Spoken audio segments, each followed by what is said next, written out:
We love comics. We love comics. Comics saved us. Hashtag comics saved me. There we Yeah. are. Come on in, everybody. We see you out there. We know you're there. The chat's open. Come on in. We're talking Watchmen. Let's get weird. This gets I don't know. Let's get into the politics of the day and the classic touchstone sequential art here. Almost didn't run this episode and ran out and grabbed a bunch of stuff of John Romita. Yeah. I was considering that. Yeah, just to celebrate. We could do that Sunday. His life. Nope, it's too late. Glenn, you know that. We missed it. We recorded Sunday on Monday. Oh yeah, of course, yeah. Yeah, you're right. Well, okay, then put that one back. Well, you won't be there, will you? Tell you what, drop this now. Go and get your John Romita book, and we'll talk about that. I don't have I've got a lot of John Romita, but I don't have an art book. Well, just get the first one that you come to them. I've got essentials like crazy out there. So, I think what we should realize about John Romita Senior is that it's very sad that he's died, but he was 93. He's had a fantastic life. Yeah, he did. As far as we know, I mean, it's sad.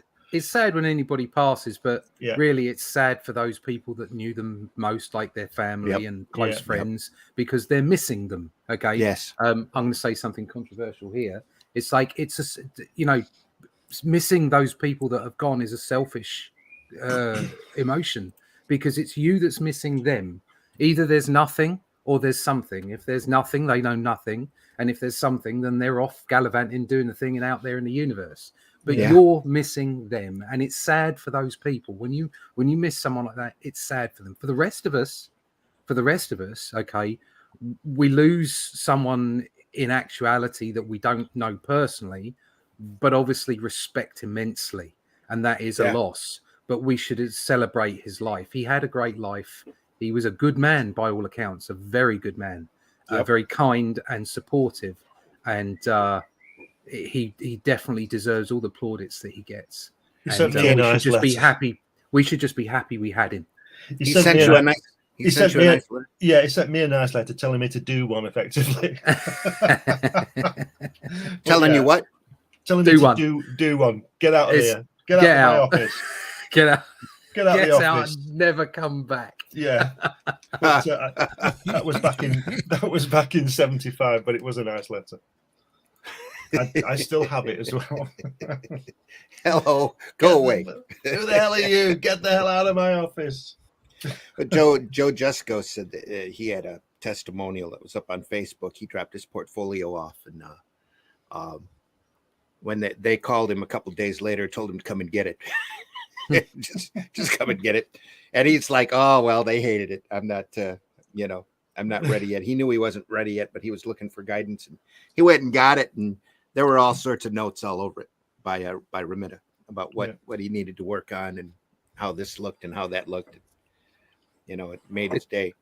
What's really sad is to see some of the commentary out there. There was some detrimental, derogatory items out. I didn't see any. I saw a couple, but most of it was from ignorant people who didn't know that there were two John Romitas for a start. Okay, and it does a senior and a junior. You mean? Yeah. And sometimes you see people opine about how wonderful he is, and yet they're the same people that are probably telling you that you should forget history and that old comics don't matter. And you kind of think, piss off. Sorry, exactly. That's go away and leave us alone. All right, people that really love comics know. All right, and that's not a gatekeeping thing, not at all. Everybody should be invited in, but it's like when you're there, and on the one side you're saying, oh, like all old comics are rubbish, really. And certain of them shouldn't ever be seen again. And then on the next side, you're just looking for clicks or for likes or whatever because you're opining about a well-known artist that's died. So, that can be a little bit annoying. But there was an overwhelming outpouring of genuine love for John Romita and his work, and absolutely deserved. A fantastic artist. Yeah, That's been the thing the last couple of days. I mean, ever since he passed, is the testimonials from people that pop up and go. You know, nobody, as far as they knew, had anything bad to say about him. Oh, I've been very. He was a tough guy and a tough job. Who really, there are no stories about him throwing stuff around the office, or at least they were kind enough. They were kind enough not to recount them. Yeah. Or to talk about them. I realized just how many people, how many should we call it, experienced artists and writers that I knew on places like Facebook and what have you, with the amount of things that turned up in my feed. Yeah. And I didn't realize I knew all these people. Do you know what I mean? It's like you suddenly interact with people so rarely, you know, directly. But so much of it was coming up and thinking, bloody hell, I know all these people. I'm connected in a very small way to these people, and they were all saying great things about him. I've got Bob Layton on my Facebook page. Yeah, he doesn't post a lot, but no. Did you see his testemonial? Yeah. Where he's in the office looking. He's actually dropping pages off because he's apprenticing for Wally Wood. Yeah. Right. And he's passing by Remitta's door, and he's hearing Remitta saying, you know, I got to find an inker. I got to find an inker. I got a book that's got to be inked. George Tuska Hulk, or no, Iron Man. It was a George Tuska Iron Man. He popped his head in the door and says, "Hey, I can get that done for you in 4 days." And Remitta looked at him and called him in, looked at his samples, and gave him the book. And then, you know, after he leaves, it hits him what he actually promised. What he said, yeah. So he runs the thing over to Continuity Studios and says, "Hey, I'm on a tight deadline, and we got to get this book. I got to get this book done in 4 days." And Neil grabs it and spreads it around the office. So everybody starts inking, and they get it done. He brings it back in 4 days, and it's all. And we're talking crusty bunkers here. We're Dick Giordano and Neil Adams and all of this are going through and inking this George Tuska work. And those of you that aren't familiar with Tuska's work, his stuff can get pretty loose. I'd love to track that issue of Iron Man down. It's probably really pretty, but he drops it off at the office and leaves. They say thank you, and he leaves. He doesn't hear anything back from him. You know, a week goes by, 2 weeks go by, and he's like, well, that was kind of it. That was an adventure. Okay. Back to being Wally Wood's apprentice. He gets this package at his door, and it's an issue of the Champions, probably drawn by Byrne, at one of his first things for Marvel. And he thought it was sent to him accidentally. And he calls up the offices and gets a hold of Remitta and goes, "Hey, this package got shipped to me for some reason. Where do you want me to ship it to so you're not going to screw up your deadline?" And John goes, "Oh, no, you're the new regular on Champions. You're the regular inker on Champions now. Good luck, kid." And he hangs up. Well, comics broke him that day. No notice. Yeah, comics broke him right in half. And I think that those issues that Remitta and Byrne drew were just incredibly pretty. I was happy to own a original from that run for a long time. I was real happy for that, and it was amazing. And yet, I had it signed by Byrne and Layton. And both times that I took them up to him, they looked at me with this look of disgust. Both of them said, which was really funny because Layton signed it last, and I was laughing my ass off when he looked at me and said, "You like this?" I said, "I love this, and I'm glad you like it." And you signed it and set it on. It was funny. That's funny. That's what John Byrne said. He just looked at me with the kind of a look. I don't think they like each other. Oh, dear. Anyway. Did you guys know it's the 40th anniversary of Blackadder? Is it really? It's what Twitter's saying. Oh, right. Oh, you'd think it was older. Anyway. I have a cunning plan. Cunning something. Cunning. Boom, cunning. boom, Cunning. boom. Cunning. Cunning. Yeah. Cunning. All right, folks, we're going to run the opening, and then maybe we'll talk Watchmen. Yay. Yeah, maybe. Here we go. Hey, everybody, we're all going to get laid.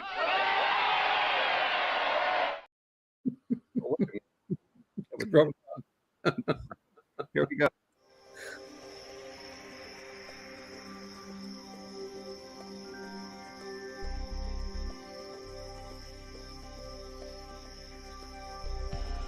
What was that? This is not a charade.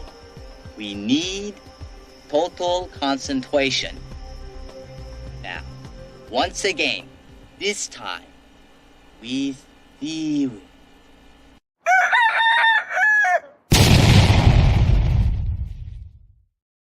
One last bit of political commentary. I talked to somebody about this comics broke me movement, and here's a direct quote. What the fuck is the matter with people in this business? There we go. Well, Watchmen, folks. I think we had a nice little chat about John Romita. That was really good. Yeah. But yeah, let's do We Watchmen. we will be looking at his work in the future. I guarantee you. So there has to be. I know there's a couple of really good artisan editions out there. I've got a Spider-Man artisan edition. Yeah, absolutely. Is it by gorgeous. Romita or yeah, is it Romita? Gil Kane? Romita. I've got a Gil Kane one and a Romita one. Yeah. There you go. That's some great stuff. Gil Kane during that period was just knocking it out of the park, just consistently. Yeah. Watchmen, Chapter 7. Hey. We open on a fisheye. Yeah, the goggles of the is it the goggles of Night Owl?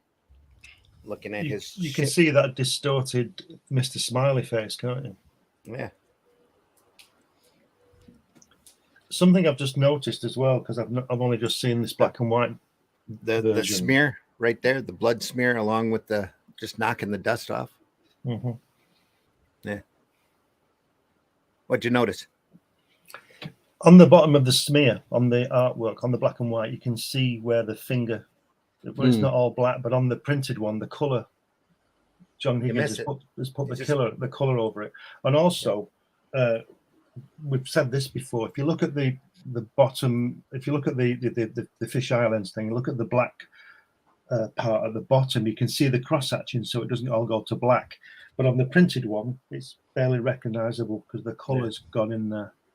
So what I'm saying is that, remember a few weeks ago, I think we all pointed it out where he doesn't do solid blacks.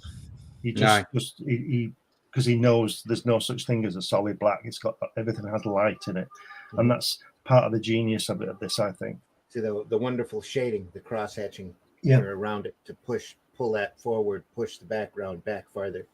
The distortion there on the detail is just amazing. Yeah, it is fantastic. Yeah. And then again, that left to right smear motif that comes in a couple of other times too. I think issue 12's cover has got that back in it with the butterfly in the snow. It's quite incredible, like we said, the thought process that went into this. There's a lot of thinking and work gone into this. That's why we're here. Yeah. All right. From the cover to the first panel, over to the camera pulls back from Night Owl, Night Owl's costume, I should say. Silk Spectre is there.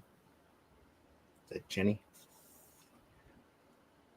Knocking the dust off of the equipment. I think they've decided to jailbreak Rorschach. They're just out for an adventure here. It's just fabulous, isn't it? Yeah. The brother of two dragons. You see, if you look on the printed great comic, that bottom right-hand panel there with the chair, it's very green on the printed one, and you lose a lot of the detail. So it's very dark. Yeah. And it's like we said last week, or you said last week, it's better in black and white, I think. John Higgins is a fantastic artist and colorist, as we all know, but I don't think this needs color. I think it works better in black and white. Yeah. Yep. Because I wouldn't want. I don't know whether I know it's been recolored. I'm not sure how John's done it, and I've not seen a reproduction of that. But it's like we said before about the when they printed the masterworks on that really nice paper. It just didn't work because part of the charm is the newsprint. Yeah, and the crappy printing, those old processes. Yeah, the misregister and all that sort of stuff. The wonderful yellowing. Yeah. On the paper is just that's about the same color as mine as well. Yeah, I mean I've got the collected version and my paper's bloody yellowing, so there's a lot to be said for that, though. You know, the age, the oxidation, that kind I of. love old books. I do too. Love that old attic musty smell, Yeah. like fine wine. Anyway, some more beautiful ink work here. Yeah. It's Beautiful just- reverse it's angle. fabulous. The camera pulls up. Doesn't he draw tall people? Very tall, his people, and very long. A little longer than some, yeah.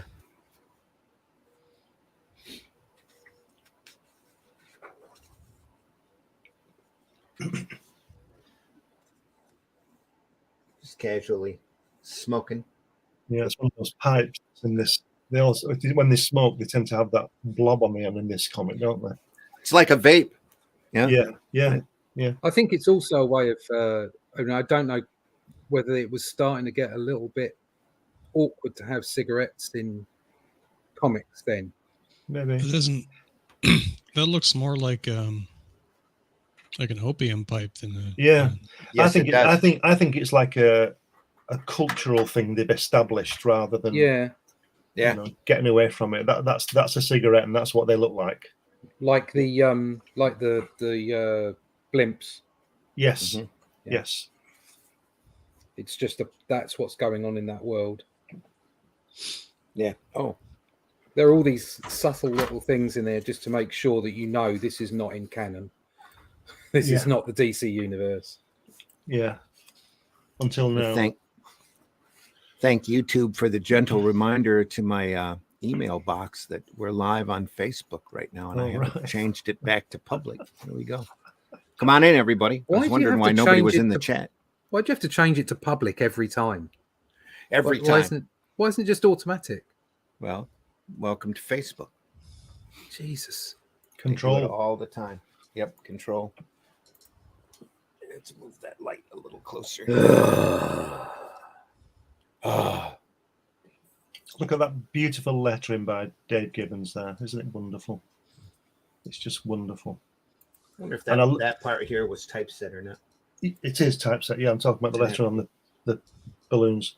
I love that. I'll tell you what I noticed. I think we covered this, but I'll say it again. None of what I like about this comic is the word balloons are not ovals like Artie Simek and people might do. They sort of got straight edges. Do you understand what I mean? Yeah, they're all a bit wobbly, aren't they? Yeah, they're all a bit wobbly, but doesn't it work? And we're looking, Helen and I were looking at some Hergé stuff last night, and the same thing there, and the same thing with Mobius. That in the European comics, they tend to do square word balloons, and I think they work much better than trying to fight and get a perfect oval, or even try and disguise the fact that you can't do it on this. Do a square one. That's what I think. So from now on, all my comics will be having squared word balloons. I had You have to, like yeah, this. you have to do a character that speaks first. Yeah, yeah. Well, yeah, that's true. On Well the spotted. first And you on get then you get one of these. Yeah, See on that? Only That's Death well Can used, Save Us, kids. I was doing that. Beat up. Even put a little Yeah. little bit of tape, couple layers of tape behind Yeah, it, so that that's the the one, yeah. rapidograph lifted up from the lip of the template. Yeah. What were you saying, Russ? No, Sorry. it wasn't. I did a strip. It wasn't Only Death Can Save Us. I was trying to think what it was. It was a color strip. It was for John Lloyd. Is it David Lloyd. David Lloyd? Sorry, David Lloyd. I keep getting those names mixed up. Mhm. David Lloyd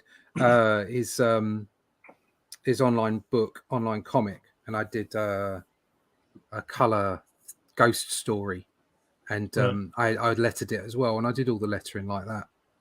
Right. So there were no ovals. I didn't use ovals. I drew each shape, and then gave it an outline, as it were, and it looked quite nice actually. I thought, Yeah. rather than trying really hard to get sort of smooth lines and failing at some point, because you inevitably you will fail at some point. Just do that. Plus on Rorschach, make sure it's a lot more jagged. Yeah. I love that. Yeah. You Ace can is tell his Weekly. voice That's is the name of it. roughed up like the balloon. That's something you don't see in comics. very often anymore. It's that with the broken lines when they're whispering. Yeah.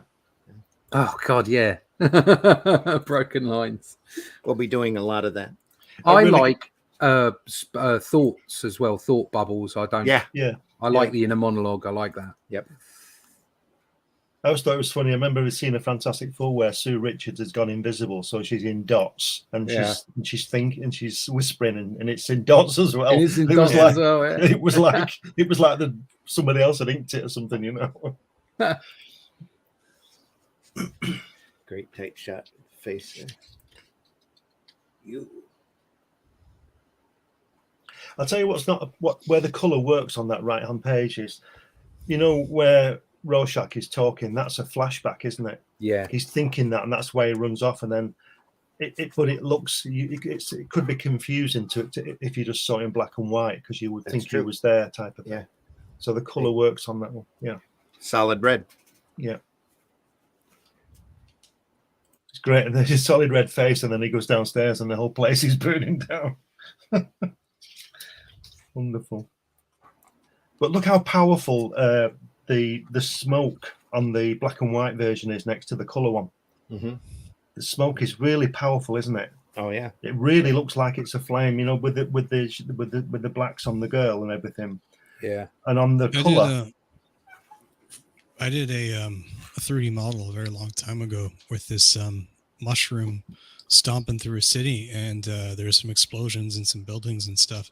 And it took me like 4 or 5 days to figure out how to do smoke in 3D, and like because it's just it's like it doesn't come across well at all, and like it ended up in the end. It ended up looking very similar to the smoke that we have here. But complete fluke that I managed to get there. Yeah. He would have just flicked this in a few minutes. Yeah. It's like, but that's what we're talking about it really truly being impressionism.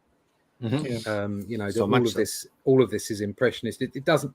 It might look, you know, you cast your eye over it, even as an artist, even as someone, you know, who loves this stuff. You cast your eye over it and you think, wow, look at that. It's so detailed, or it's so slick. And of course it is.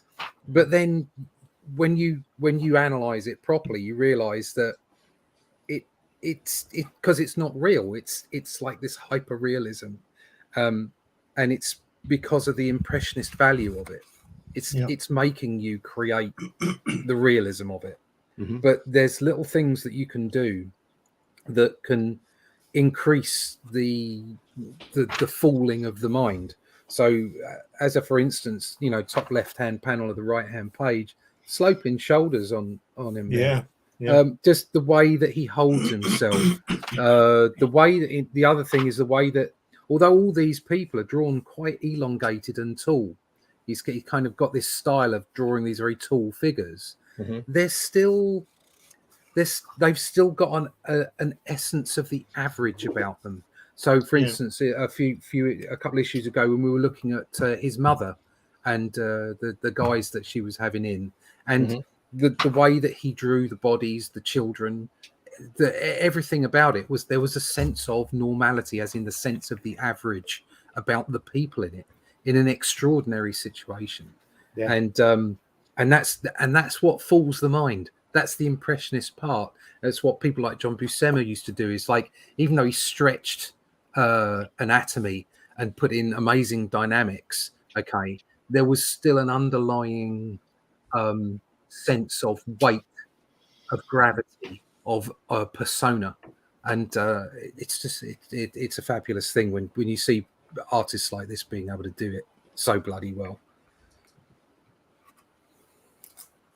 See, Well said. everything on display here, especially the light and shadows from the fire. Yeah, I mean everything is yeah. He's got both ends of it. He's not just putting in people, you know, with weight and accuracy and believability, but then on top of it is shading, it's lighting. It's just incredible. Yeah. Just what you were saying before, crazy. Russ, I agree completely. I was just choking to death. I had to turn the sound on. So yes, you're right. Thanks. More of the wonders of the 9-panel grid here. Yeah. Yeah. That was a really good choice, wasn't it, to do that? Really good choice. There are so many good choices. Well, there's and every issue, there's so much story, there's so much crammed into this. It's crazy. You know, anymore, this would have been a 50-issue series. Yeah. You know, due to all of the decompression. Oh, nowadays this would have taken 2 years to tell. Yeah, at least. Yeah, it's just ridiculous. And you wouldn't have gotten nearly the nuance or the no. Well, everything would have been everything would have had to have been explained outright. That's really nuance. If you look at that left-hand page of the second panel when she's saying what she did, she says, I was looking for the dash light, and it just sort of, it's a throwaway. It's like, I don't smoke. That was the flamethrower. Oh, is that it? You know, that's great. Which is what you were saying about, I think it was Bob Layton earlier when he said he went past Ramita's office because he was but he was working with Wally Wood.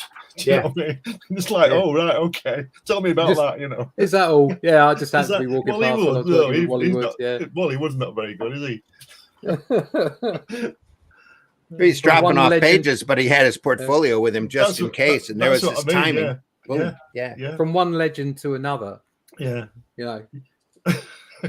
and then on top of that, Bob Layton himself became a legend. So yeah. Well, George Perez said that. He said when he first went to the Marvel offices, I think he was 19, and he said he walked in and there was Joe Sinnott and there was John Romita and John Buscema and all these people, and he said he only walked through the room and he learned things. You know what I mean? Yeah.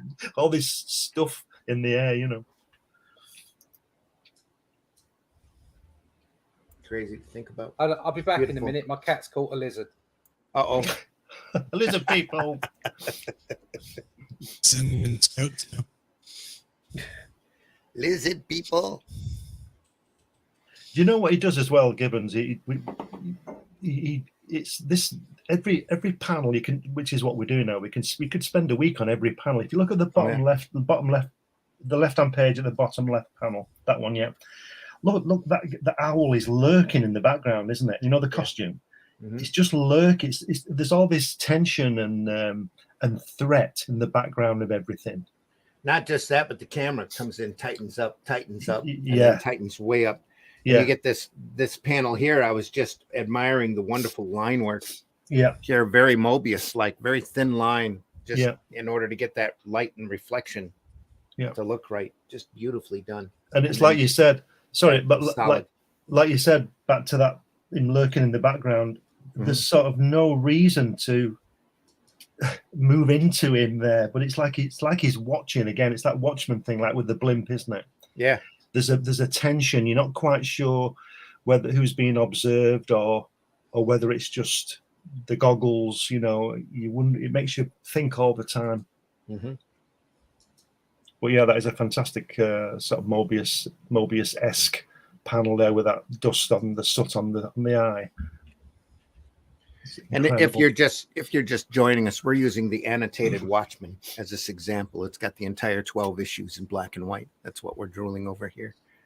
Plus, we have samples of the comic with us to compare for color. Plus, we also have a copy of Watching the Watchmen by Dave Gibbons that has a lot of the roughs and thumbnails of the work that we're looking at.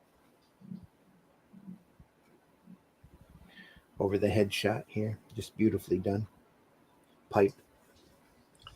You know, we were saying a few weeks ago about Dave Gibbons doing the lettering as well. That would also help him to place the bubbles, wouldn't it? Because he would know what the script was he was going to put in it before he started drawing. Yeah.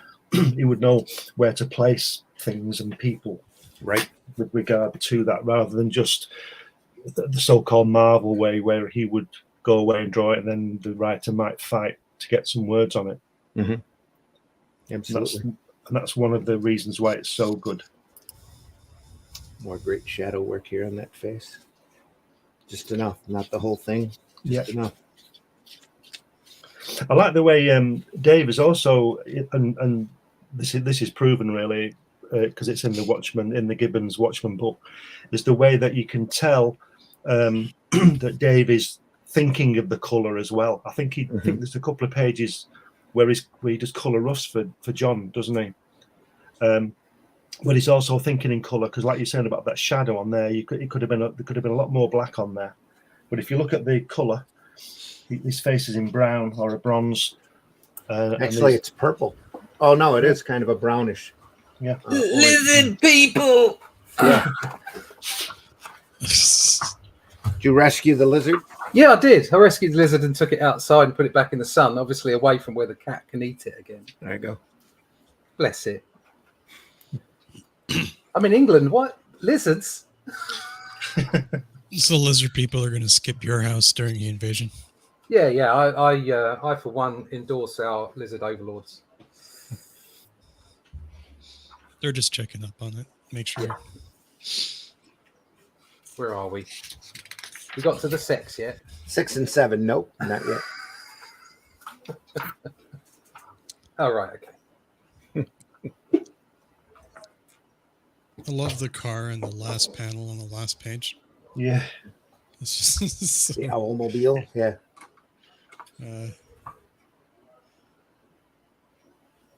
What a narrative Reminds me of about- that horrible Ross Andrew panel, not horribly drawn, but the subject matter, where they introduced Spider-Man to the Spider-Mobile. Oh, dear. Little dune buggy. The Spider-Mobile. It's like a double whammy, that, isn't it? Ross Andrew art and a spider vehicle. Russ has got his charm. I mean, his Metal Men and his Wonder Woman are incredibly well done, but he came into Spider-Man off of the shoulders of giants, and not to say that he's not a giant himself, but what a jarring shift in style. You know, I'm suddenly looking at that going, these guys are bent funny. They look funny. Didn't he draw Andrew's that? work. Didn't he draw that Spider-Man annual first, where they wanted him to join the Avengers? Was that Ross Andrew? I don't remember. He's tried to get into the Avengers a couple of times because he thought there was a paycheck there. Yeah. Just like he was in the Fantastic Four in issue 1 of Spider-Man. Yeah. That's where he's like, that's what I call a fiasco. Could be. It's an older book. I think it's got a John Romita cover on it, actually. It's got him with the Avengers come charging in. Yeah. I think it's from 1967. Yeah. I remember. Sorry. I was just going to say, I remember that jarring impact of the artwork, and I wasn't really happy with that artwork that was in it. Yeah. Especially when the Romita cover was there, and he was the regular artist, and all of a sudden he wasn't. Yeah. Yeah, I don't mind Ross Andrews' work. Yeah. I think its DC material is impeccable, just phenomenal. The run on Wonder Woman was amazing. But that was back when they were really pushing a fantasy element. You know, there was a lot of mythological connections in that Wonder Woman. They didn't know what to do with the character because Moulton had such a control over her that they kind of stammered around. Kanigher come in and tried to write this character after Moulton was doing all of this deviant symbology in it. Doing all this crazy adult stuff in it, and then he's like, "No, it's comics, it's kids. Here we go." Did Romita ink Ross Andrew? No, I don't think so. I think Giacoya. Yeah. Right. Okay. Did a lot of that because work. some of his, I mean, maybe it's just a cover. I don't know. But some of the inking has got sort of Romita-esque lines to it. They probably tried to keep to the style as much as they could. Again, his Andrew's work is so individual and distinctive. It's Ross Andrew is the stuff I probably grew up with mostly. Yeah. So I had a healthy dose of Gil Kane and Ross Andrew, but then was aware of the Romita stuff. But when I was buying Spider-Man comics, I would imagine it was Ross Andrew that I was seeing, that I was reading. Yeah, Romita did what Jack Kirby didn't do. He didn't sort of move up and become a suit type of thing, Yeah, a director. yeah. And if he had done at the time when Stan asked him, we wouldn't have had Galactus and all that kind of stuff. Or at least No. those books. We might have had the character, but not those books. Yeah. Well, Anyway. But considering Kirby their- was a sorry, Right. Kirby was a creative font though, wasn't he? Yeah. yes, It wasn't And just the fast. art. It Yeah. wasn't just the art. It was all the. It was just constantly coming up with ideas. You know. So Mhm. well, that's what Kirby was there for. You Yeah. know, and given their history in the past, I think the first thing that would jump into Jack's mind is I wouldn't last a week around Stan in them offices. Mhm. They'd have probably killed each other at that point, or Jack would Yeah. have probably tossed him out the window or something. I remember you as a 14-year-old kid squealing on me. Get out of here. Yeah, that's quite a story, though, isn't it? Mm-hmm. I'm gonna have to pick up a Ross Andrew artisan edition. I think.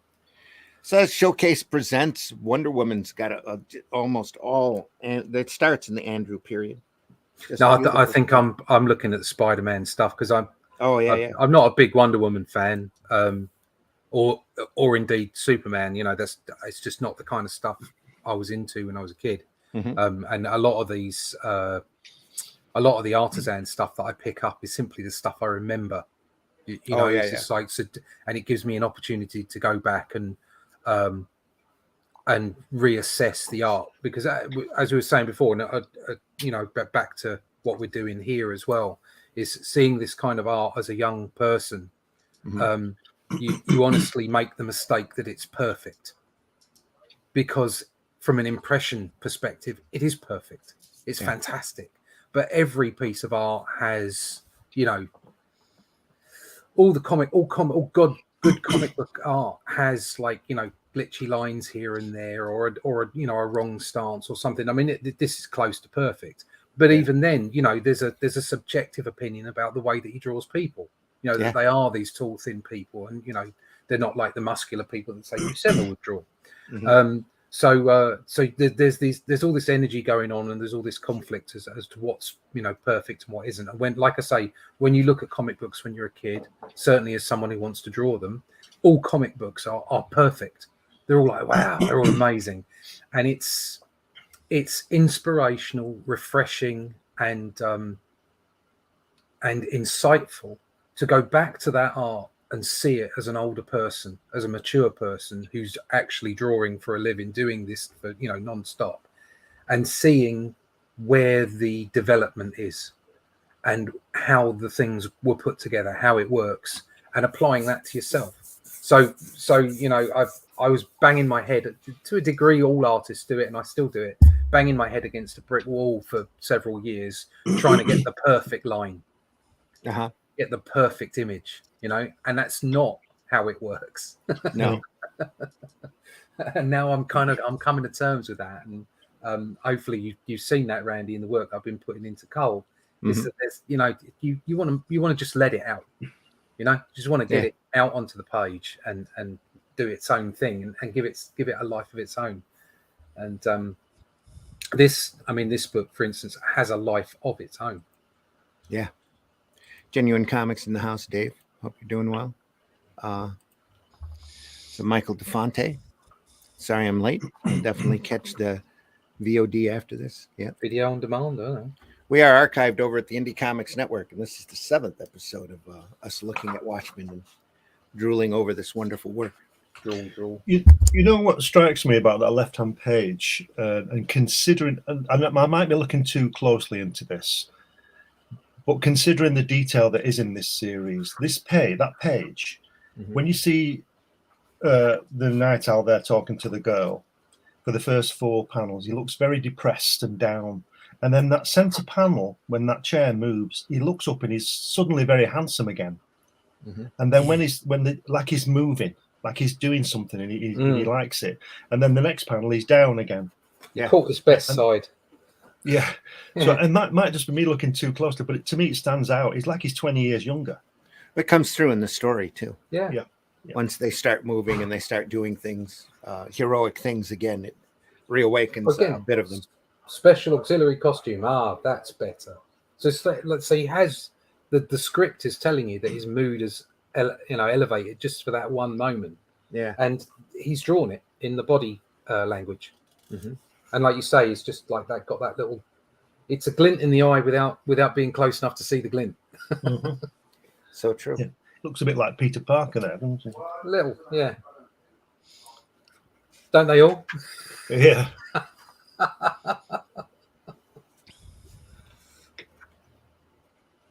More great light and shadow here. It's testament to Moore's vision and Gibbons's interpretation of that vision, but the way that we said before, none of the panels are boring. Yeah. No. And even that left-hand page, the first two panels are basically the same, aren't they? But they're not boring.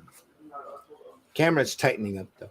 It's still got a worm's eye view working here to see the feet on up. More of an even keel here. He's walked towards us and she stayed static. So it shows movement. It's very good.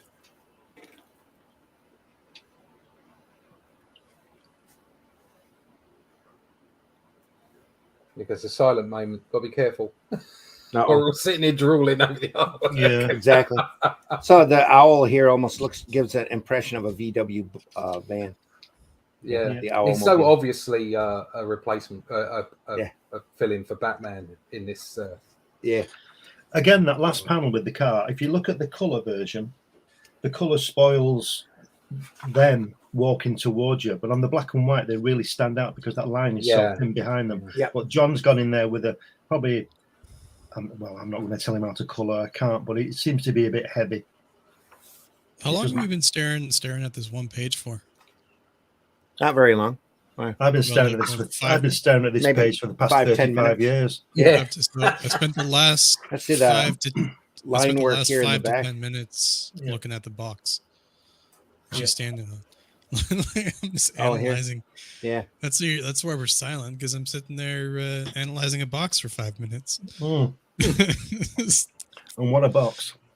What a box it is! Yeah, it's a beautiful shading work here. Yeah, line work. You can tell it's been sitting there for a while.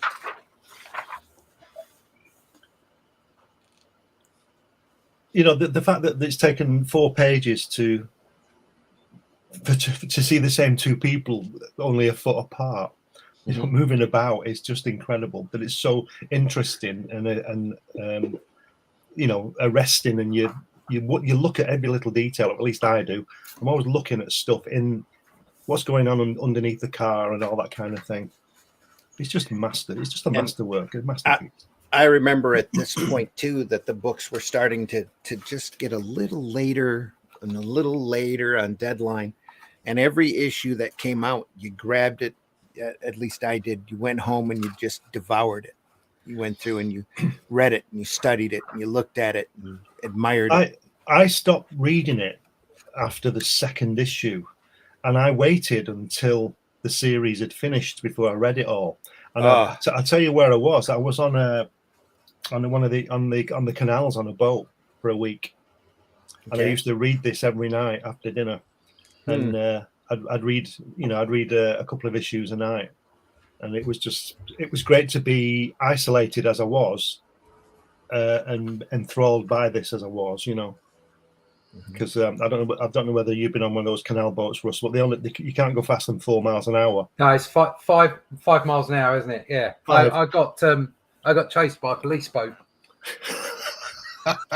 We must have been doing all the 6 miles an hour, and this police boat cruised up beside us, and it just held a sign out the window that said 5 miles an hour. That was it, and then it went off.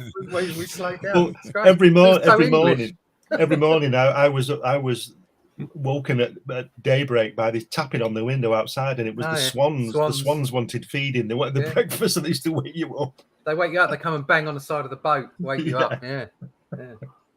Anyway, boating in the UK, it's lovely. Yeah. You should try it. It's really good. No crocodiles, no alligators, no massive snakes. Okay, no lizards. Swans. No lizards. No, not even. You don't even see a lizard. Most we got over here is a grass snake. Right? Lizard Go people. places like Australia, it might be beautiful, but everything's trying to kill you. Yeah. Yeah. Or in the southern states, everything's trying to infect you. Try and eat you. Careful. Yeah. You can take that however you need to, Yeah. I guess. Sure got a pretty mouth. Oh, Jesus Christ.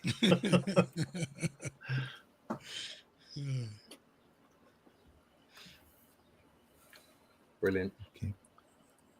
Silence Look- again. Look Sorry. at Yeah, that just little Gobsmacking, isn't it? It's just little radio thing he's producing there. That's really 80s, 70s, 80s, isn't it? Look at it. Yeah. The little aerial on it. I caught the first episode because it was free on YouTube. I caught the first episode of the first series of Brave New World, is it? But Strange New World. the Strange New Star Trek? Worlds. Yeah. It wasn't bad. I'm a little confused. I presume it's all part of the Kelvin timeline and everything from the Yeah, films. everything's shifted. Yeah. Everything's shifted Yep. because there is no Captain Kirk, is there, until later on? No, there is Captain Kirk is there. It's just he's not on the Enterprise. No, he's That's he's a student or whatever, isn't he? It's So not- because he well, came to he's- it late He's in the films, he came later than he would have. yeah, done. he's not quite a captain. He's Yeah. in the last episode. That right they're really trying to do some interesting things on that show. Yeah. It's one of my because favorites. his dad is in it, isn't on, he? he's just rough. He's a horrible loose cannon. Yeah, Captain Kirk's dad is in it, isn't he? Because he comes on it. And anyway, the Yeah. first episode, the point I was making, okay, the first episode, it was really weird because like it was done, the CGI and everything, all the spaceships, it all looked good. It was still sort of trying to be sort of a bit like the old series, but Mhm. obviously updated. But then they got the tricorder out and it looked a bit like this thing here. Yeah. And it all looked a bit weird because everything's slick, you know, and Yeah. nice and shiny. And then Yeah. they bring out this clunky tricorder. And you think, Well, what's that? the latest episode, they have a scanner, a medical scanner, Right. and it's about a little bit thinner than a tin can, your average tin can, Campbell's Oh, soup right. can, Okay. instead of just this little salt shaker thing that Bones has. Yeah, he just had the It's- salt shaker. Yeah. And there always used to be those things at the end of the bed that had like the dials, the long thin The little triangles, sort of like that a moved bar up and chart down. with a Yeah. with a triangle at the top. It will be going boo boo boo boo like that. Oh, brilliant! They don't quite have that as rustic now. They've No, replaced it with a prettier computer screen. Yeah, But, I think almost like Nolan's Batman or the MCU, whatever. You kind of got to look at this new Star Trek and say, well, it isn't Star Trek. It's the new version of Star Trek. So, and that's how you need to Well, look at it. It's like Yeah. watching every different version of Batman movie. It's not Exactly. The same as It's not the version same. of Batman. Yeah. no, it's and none of them are the comics version. No. I would claim that the closest to the comics version was Batman '89. I would say. Yeah. Well, as far as the Star Trek stuff goes, a lot of that is because of licensing and copyright. They yeah, can't get all the rights for it. I understand they've got to be a certain percentage different from the original and all the rest of it. But I mean, I don't Sucks. mind. Not I don't not mind anymore the- because the two companies have Yeah, merged I together. don't mind the Mm. Kelvin timeline. I Neither actually here nor there. thought I know there's a lot of people that don't like those first couple of Star Trek films, but I actually thought it was very clever that you could see that they had to diverge from the original. You could see that they needed a way of rebooting it, and that I thought they did a clever job. I enjoyed it and thought it was all right. No, it wasn't the original, and it never will be. But there's no reason why you can't have both. Well, the crazy thing about Strange New Worlds is that they've worked off of the original Kirk and Spock Yeah, as a foundation, yeah, but it's completely different, and all of these things have shifted. And that because Spock went back in time, he's told the Federation their future. yeah. So So the they can Federation, make make changes. Yeah. the Federation has intentionally gone through and made changes. There's sections of space that they've explored, and now they're bumping. For example, they're bumping into Gorn space pretty hard. Yeah, and yeah. they're running into Gorns where that's what before they were talking about. Yeah, before they weren't fir- there, where they were just yeah, on the edge. Yeah, those were the lizard man Lizard that was in people. that was in Arena. You know, the arena episode. Yeah. That's great. Yeah. So I think you've just got to take. I think there are certain things like I say, I'm not like hugely into canon, but certain things break it. So, for instance, in Star Wars, I'm not hugely into canon, but you know, ruining Luke Skywalker and then using warp drive to destroy your enemies. It's like, well, what was the point in the other films? It's ridiculous. Yep. And I think what they did with the main character in Discovery and how they ruined Spock, I did see a little bit of that and thought, well, that's just you're just ruining Spock. You're just changing Spock so that it suits your current narrative. I thought that was crap. Okay, but I didn't have a problem. But I didn't. As a whole was a travesty. Yeah, but I didn't have a problem with, like I say, the first couple of films that they put out in the cinema. I thought they were okay. I thought they were, you know, they did the job of not only, you know, rebooting Star Trek, but also giving it a bit of a fresh outlook. And I was quite into that. I didn't mind it at all. So I think it's how far you go, you know, and how you represent. And now that we're totally off the subject of Watchmen now, but not the thing that's really impressed me with the Paramount Star Trek shows is the first 2 seasons of Discovery are just absolute horrible, just incredibly bad trash. But once they go through and they change that story really hard and they shove her way up into the future, and it actually gets good. And then the 4th season is just freaking amazing. Right, okay. I'll have to go and watch the 4th season then. Well, in order to do that, you almost have to trudge through this horrible amount of trash. Oh no, I'll cope. You know, with this, with these terrible characters and this, all of this soapboxing and all of this. And then it's like somebody at the Paramount offices woke up, dudes, we're pissing too many people off. We need to do this, this, and this. And so they do it. And so in the 4th season, this main character that's been a Mary Sue the last 2 or 3 seasons, who can't do any wrong and always gets by, you know, I did what I wanted to do and it was the right decision kind of crap, actually starts being written as a character and making mistakes and fucking up and going, I guess I fucked up. I better not do that again. And it just gets, and they start bringing in some phenomenal science fiction elements that are just really good, really good. Well, and they applied all of that when they started Strange New World, and they're going through and they're doing episodic Star Trek again. I was just like the original surprised. Series and trying to do good stuff, and it's just been really enjoyable. A lot of it has been. Really I was good. pleasantly surprised. It had shades of Next Generation about it in the storytelling, and it was like, it wasn't bad. So but anyway. it had a big clunky tricorder in it, just like this thing here. Like, I thought, what are you doing with all that science fiction, and you're taking your Walkman out? Well, they're at the point now where they're starting to play the Gorn come out and they're real menacing, and you know, they're not guys in rubber suits, at least. And it's I like guys in rubber suits. It's brain check material. Don't think about it too much. But the last show of the first season, Pike comes back to himself from Pike in the future comes back and tells him there's going to be decisions coming up where you're just really going to screw up.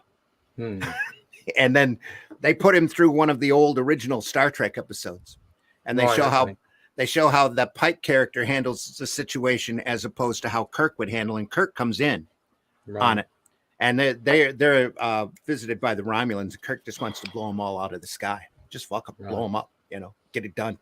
And Pike's trying to be a little bit more empathetic. It's an interesting, anyway. Okay, it's an interesting bit.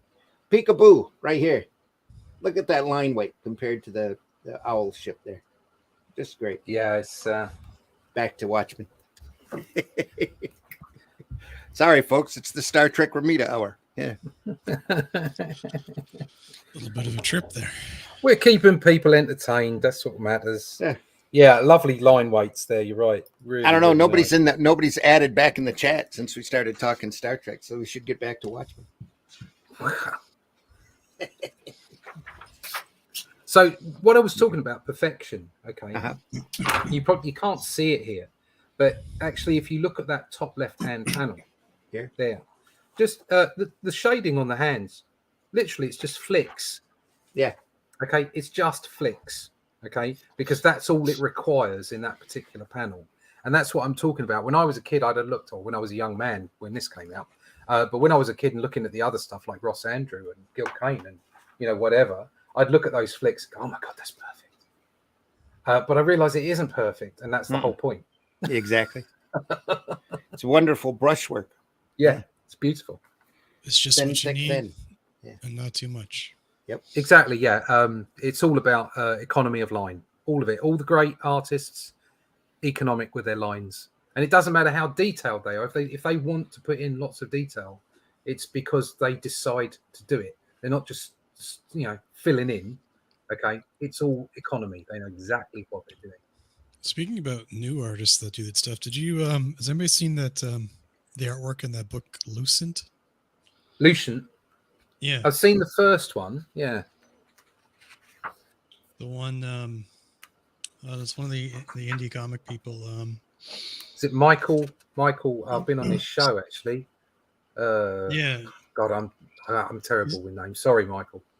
He's got this one image of France, right? And and you look at it and it's got the whole like city in the background and the Eiffel Tower, and he's got like every single line on the Eiffel Tower, and then you zoom in some more, and then it's just like it just keeps going and going and going and going, and the amount of line work and detail on it is ridiculous, right? Yeah. But that's the charm of his stuff. You know? Michael says, I like how she, him, and the ship are looking towards each other and thereby the reader. Yeah, the camera is always shifting on this. It's amazing. And the Night Owl's goggles, too, runs the same thing. You're seeing that camera constantly shifting.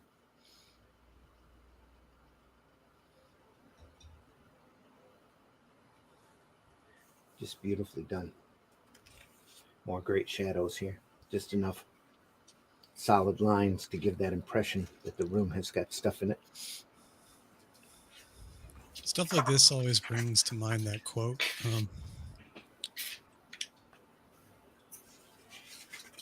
Okay. Which I quote? get the quote wrong all the time when I say it, so I'm just Googling it. Yeah.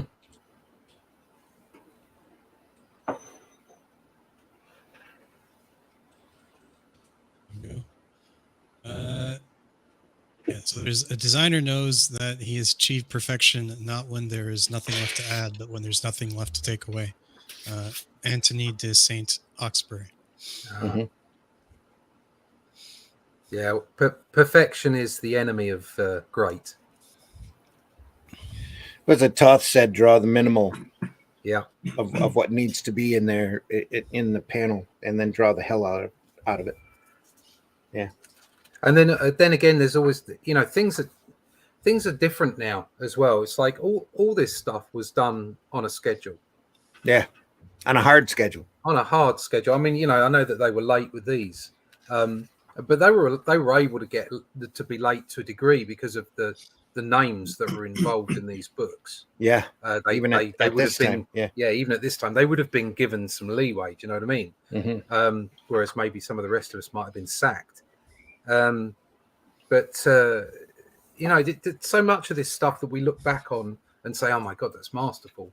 They were doing it at pace, amazing, unbelievable pace. Yeah, they were jamming it out.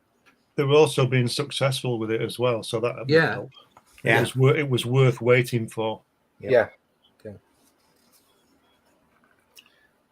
Line work here on the cheek, just beautiful. Now we're getting into the romance part here. There's so much plot moving and exposition or explaining going on in these pages. And look again, the top right hand page. They're taking his glasses off, and he's very handsome, isn't he? Yeah. You know, it's evolving, isn't it? You've seen, you know, like when you see these films of Elvis just before he died, when he's a blob. But occasionally, when you see him singing and he just turned, you can see how good looking he was when he was 24. Do you understand what I mean? Especially when he was on stage, you'd catch that flash of that charisma that just bounced off of him. Yeah. But who wouldn't look gorgeous in a high-collared jumpsuit, eh? Yeah. Patterned after Captain Marvel Jr. So, absolutely. But yeah, when you look at this and you look at the movie, what perfect casting. Yeah. You know, on this, that looks like the guy from the movie. Yeah. Or actually, the movie looks like this guy. That's what it is. He didn't have a gut in the movie, though. He was a little overweight, pudgy. I think Not they bad, did well. though. I think they did well making him look like that, but he didn't have a gut. Oh yeah, yeah. He probably had a little bit of padding on. Absolutely. He certainly didn't look like it when he had the costume on. Mm-hmm. It's still a little thick, not bad. Barrel chested. I think all the casting was brilliant. That's why it's so good. It's like any good film. You get the casting right, the director, the script, the lighting, the costumes, the whole thing came together. And I think it's probably, it's the best superhero film I've seen, whatever you want to call it. Yeah. You know, because it stayed to the source material so closely. Yeah.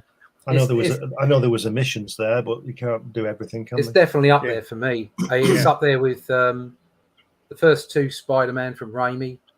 Yeah. I thought they especially the Doctor Octopus one, the second one was just fabulous. Is that they had the webbing kind of Tobey out of his Maguire? wrist. Is that Tobey Yeah. Maguire? Those? Yeah. Those first two films were stellar. Yeah. They really They were were good. Spider-Man. They were fantastic. Yeah. This I one, just watched those 3 days ago.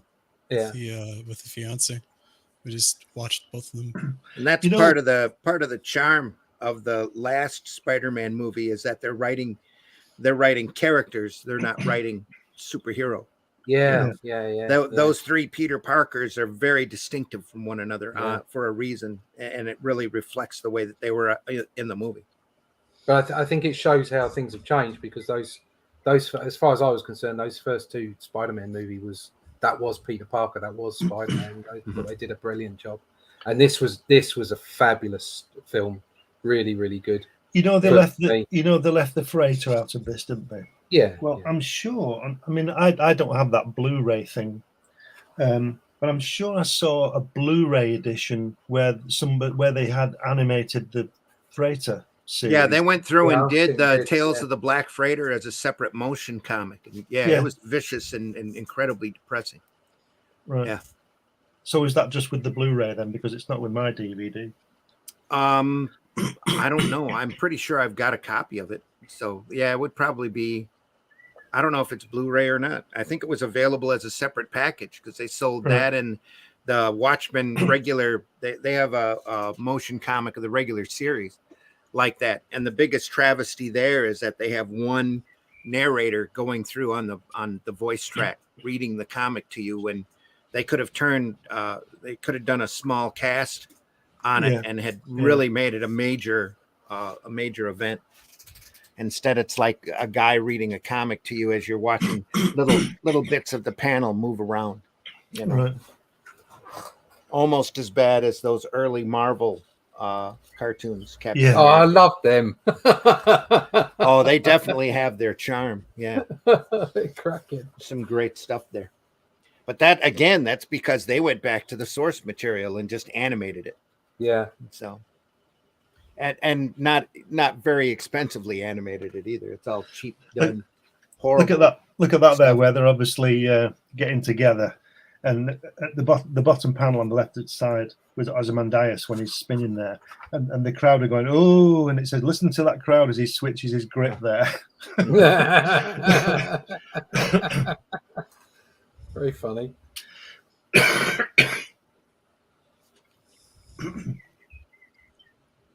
think some of the colouring on that page misses the point.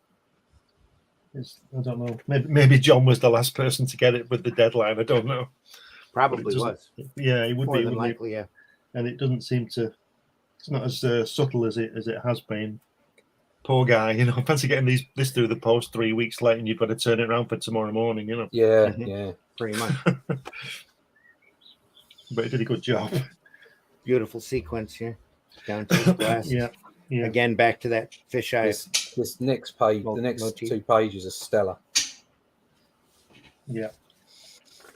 And then, sorry, just go back one. Oh, Randy. yeah. Sorry, top right-hand panel where they've obviously, got there, and it says, "Thank you very much." I said, "Thank you very much, thank you very much," and then it said the perfect dismount on the. Yeah. You know what I mean? Yeah. It's just, don't worry, you're doing fine. Take as long as it takes. Just brilliant.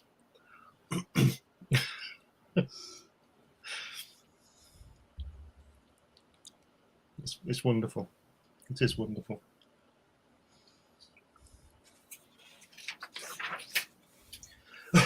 This is an Classic. amazing sequence, isn't it? Yeah. Non-verbal.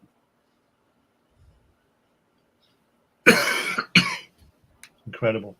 And the way that he uses the 2 panel at the at the bottom. It's in strips, and then he takes the 2 panels to show him sitting up. It's brilliant. It's absolutely brilliant.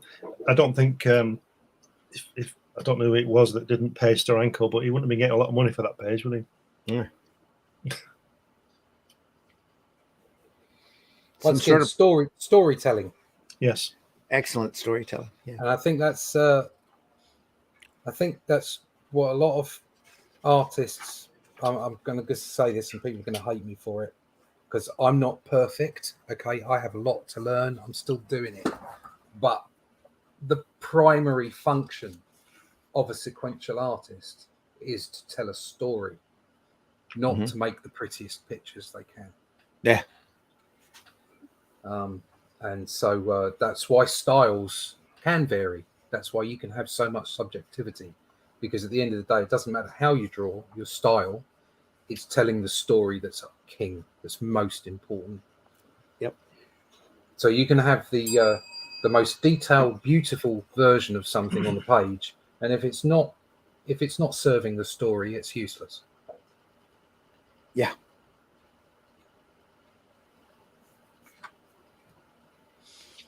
And I would say, like a lot of, it's this approach to sequential art. I would say I'm a storyteller. Can we? That's what I do. I'm not just there to draw pictures. I tell a story. Yeah, I work with the writer in order to tell the story. So.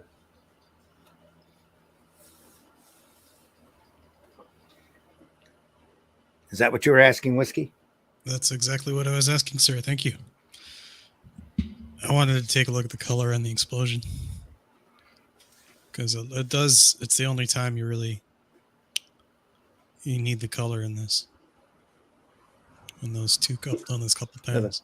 Morning light here, light blue, Dr. Manhattan blue. Yeah.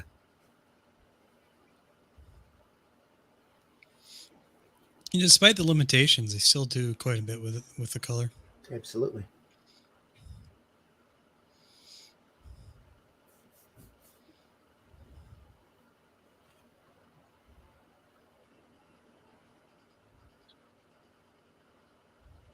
I love the shadow from the TV behind those top panels on the right hand page.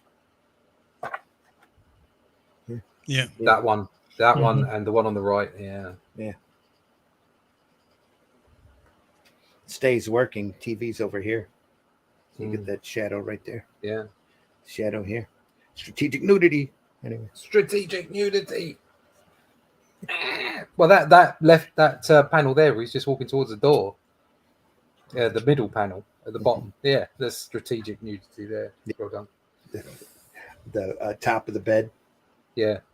There, yeah.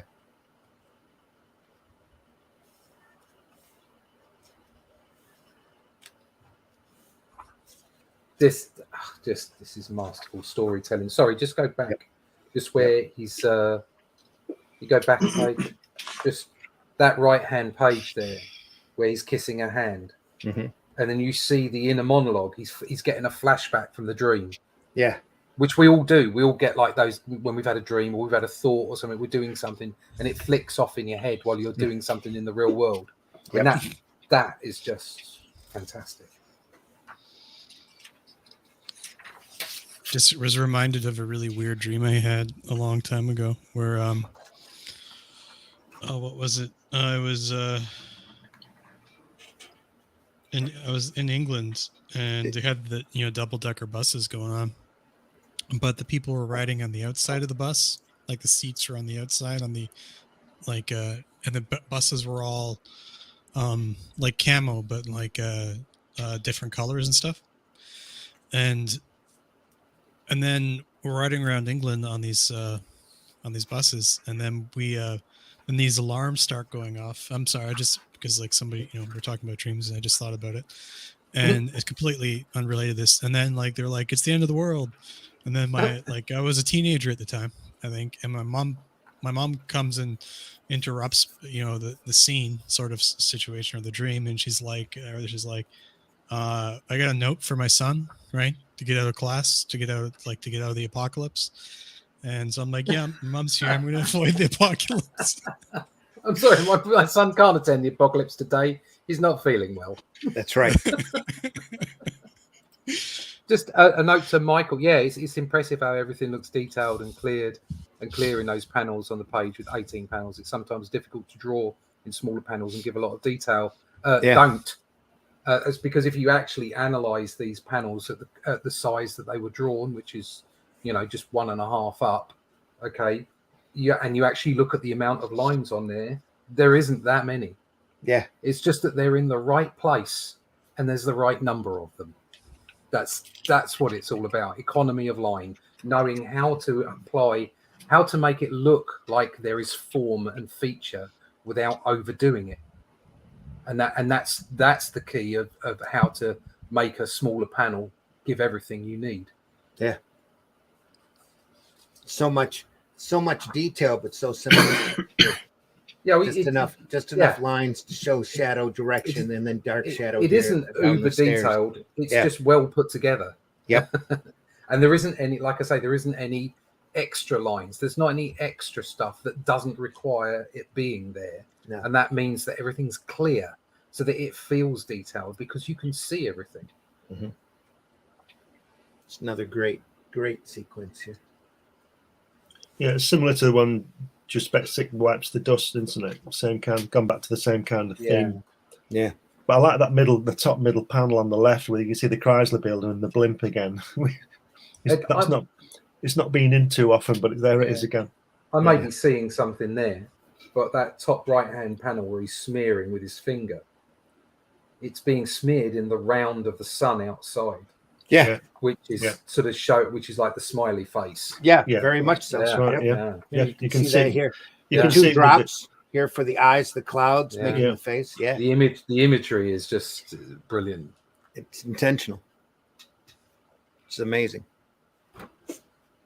The casual reader would have missed that completely, or it would have been subliminal to them. But yeah, it's all there. It's intentional. Again, some more great line work here as he's looking through his goggles. That center panel of her walking down the stairs. Mm-hmm. Once again, it's like if you were to zoom in on there, you'd see how rough the lines are around the bottom of her feet and her calves, and how it's just a few lines to show her bum through the shirt. Mm-hmm. Also, the shade of the leg that's moving forward. So she's walking down the stairs. Her right knee is bent, and it's bent underneath her in the way that you walk. So excellent anatomy there. Figure drawing as well for the weight, because her head is just over to one side. She's slightly leaning on the rail, and then the shadow underneath her leg, her right leg, and then just over the top of her calf. Mm-hmm. And it's like, these are the things that make you go, wow, when you don't really know you're looking at it as a reader. You're just like, oh, that's convincing. Yeah.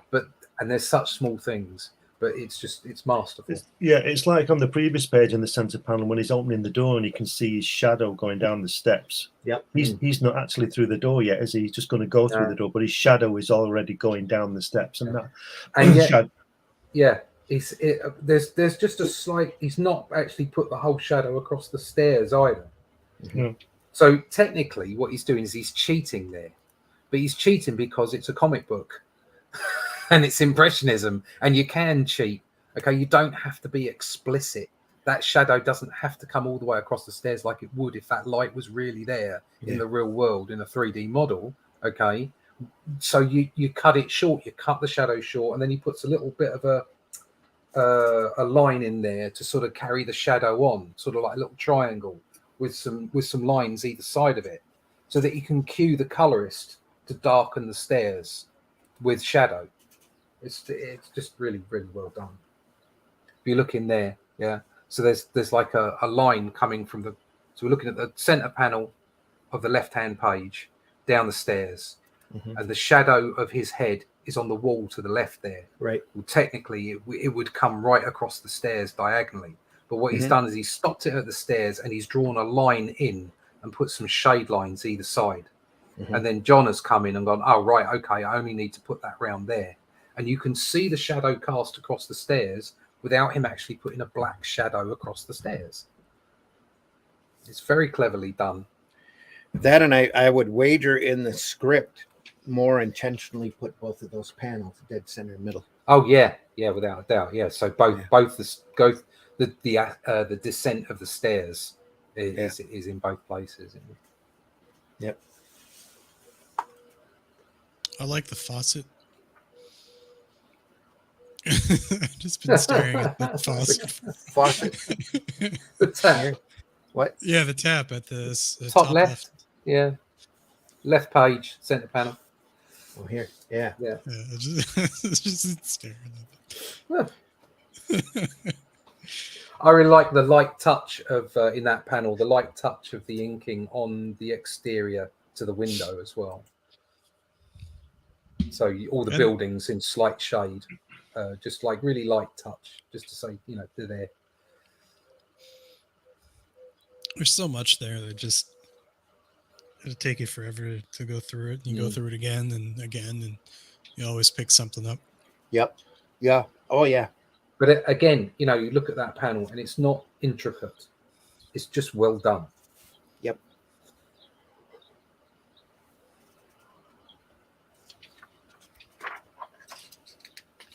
One of my favorite panels in comics right there. Which one? The bottom one here. Oh, the bottom one. Night Owl. That looks, I mean, it's, again, that's one of those panels that does look better in black and white. Yeah. Always like that, even in color. We have some more comments now. Let's go. Do we? You might have them. I don't have them. No, I can't see This them. Michael says it's impressive how everything looks detailed and clear in those panels on the page with 18 panels. It's sometimes difficult to draw smaller panels. Yeah, we looked at that already. We covered that. Just again, this entire page, beautifully done. Oh, sorry, I thought we didn't. I apologize, everybody. Now, Sweat, have some more coffee. That on the right-hand page, the top middle panel where he's putting his glove on, just the folds in the fabric of the glove. Yeah, fantastic. I like his utility belt. Yeah, yellow.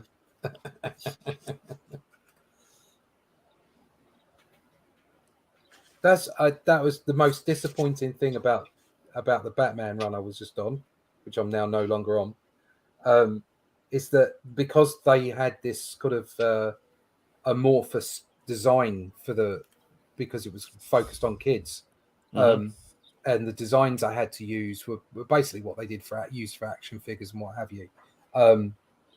It was a uniform design, and his belt was like a thin belt. And I really wanted to draw all the pouches. Yeah. I didn't get to draw pouches on his belt, but never mind. For a minute there, I thought you were going to say the biggest disappointment is you didn't get to draw him using his bat shark repellent. That would have been great. I would have loved that. I don't believe you me. If we'd have carried on, I think Jason would have eventually got to it. To be honest, yeah. Because we were doing some really, the stories were quite jaunty. Okay, let's call them. They were quite jaunty. One of the best things I remember from that Adam West series was when I think he was fighting the Penguin, and they had a machine gun, like a Vickers thing with a big belt on it, lots of bullets, and he pulls out his bat shield from his cape, which was like, bulletproof. And then he just stops and folds it up, and Robin says, "What are you doing?" He said, "How do you know they run out of bullets?" He said, "Because I counted them." Yeah. Because I counted them, Robin. And then they have a fight. It's just holy mathematician, Batman. There's no wonder. There's no wonder my Auntie Connie wouldn't let me watch it. Oh, it was brilliant. I love it. I have to say though, it's not something I appreciated properly until I was older. Well, a lot of that stuff you have to be older in order to appreciate. When I was a kid, when I was really young, I couldn't get enough of it. And that was then, just fun. Yeah. And then I became a pretentious teenager and 20-year-old, and wanted a darker night, as it were. And then as I matured, I realised just how quality, how great that rendition of Batman was. You look at them now, especially in the later seasons, and you go, "Wow, that was really a small budget you were working on there." Yeah. Holy crap! I love the reuse of the Batman going in and out of the cave with all the greenery. Sort of like they come off the road driving out. Yeah. They come off the road and there's like a sign, and the sign goes down, and then they go into the cave. It's excellent. They actually shot that in slow motion and sped it up real fast. It's actually moving like 20 miles an hour in real life. They just sped it right up. Just crazy, some of the stuff that they did. Well, that's back when everybody was dealing in little budgets and high ingenuity, and practical effects. That's why you had all the biff pow bam, so they didn't have to draw all of the action of the characters flying all over the place. Thank God that budget was low, because we had the biff, because it's iconic, like the biff and pow and bam. Well, that's a lot of the charm of those early Doctor Who's, for example. It's the fact that they had such a small budget. They were working, doing incredible stuff with it. So one of the few good things that the MCU did for comics was the way that mainstream media reports on comics. Yeah. So before the MCU, before the comics were taken seriously by the mainstream, every time you got a news report, there might be somebody. This person has written their own and created their own graphic novel. I mean, it was god awful. It just so happened that they happened to have a mate who worked in the newsroom. Mm-hmm. And they'd bring them on, and it would always be like, "Have you seen Batman and Spider-Man? Biff, pow, crack!" And you're like, "Oh, for God's sake!" Will you just back during the go 80s and research your bloody story. But of course, journalists don't do that anymore. During the 80s, that's how. Once you got the MCU going, then suddenly journalists started reporting it in a different way. Because it had a little bit more levity to it. But, and I think it really took that Avengers movie that made everybody start shifting. But back during the 80s and 90s, every time a newspaper reported on anything comic book, it always started out with Biff, pow, bam. Yeah, Biff, pow, bang. It's like, oh, please stop it. I've got a local paper did an article on me, and that's exactly how it started. Biff, pow, bang. It was just, those were the sound effects of you kicking the journalist out of your house. Pretty much, yeah. Oh, look at that smoke coming off the top of the building. That's great. Yeah.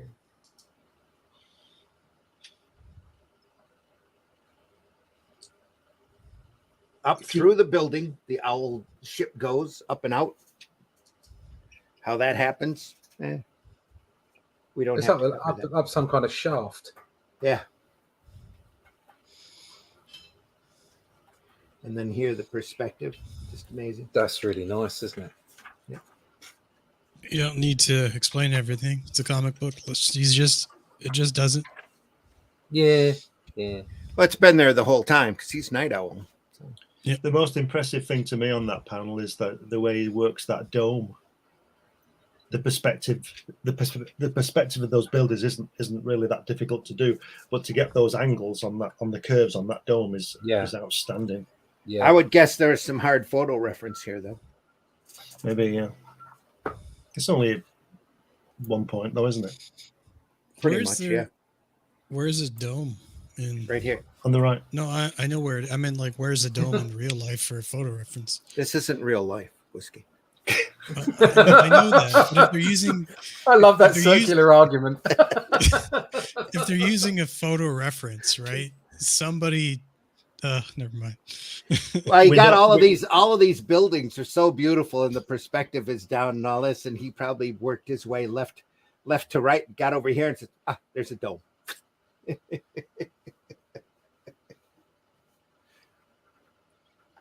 Yeah, I mean, I'm just, he's just not gonna be he's not silent. he's not traced any of this. No.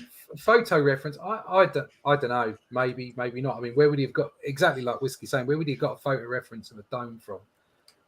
Yeah. At the time, maybe the like the Stadium Eden or something? project or whatever over in the UK or whatever, you might have been able to get aerial views of that, I suppose. But We've got a planetarium here downtown Flint.